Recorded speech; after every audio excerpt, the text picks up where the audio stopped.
દોસ્તો, હું તો એક નાના છોકરા તરીકે તમને કહું છું કે અમે બધાએ, હું ગોપાલભાઈ ઇટાલિયા, ઈશુદાનભાઈ ગઢવી, રાજુભાઈ કરપડા, સાગરભાઈ રબારી, અમારા પ્રવીણભાઈ રામ, ચૈતરભાઈ વસાવા, હેમંતભાઈ ખવા, આ બધા અમારા આગેવાનો છે આમ આદમી પાર્ટીના. એ બધા આગેવાનોમાં કેટલી હિંમત છે એ તમારી સામે મૂકી દીધું. એ બધા લોકોમાં સંયમ કેવો છે એ તમારી સામે મૂકી દીધું. એ બધા લોકોમાં આવડત કેવી છે એ તમારી સામે મૂકી દીધેલું છે. એ બધા લોકોમાં ડાપણ કેવું છે, ગંભીરતા કેવી છે એ તમારી સામે મૂકી દીધું છે.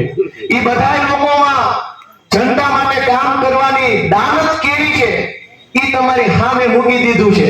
આણું પાથરે એમ અમારી બધી ક્ષમતાઓ અમે આમ પાથરીને તમારી સામે મૂકી દીધી છે. તમને ગોઠવે એમ લાગે બધું રેડી છે તો કરો ખાવણા વાળી આવતી ચૂંટણીમાં વિનંતી.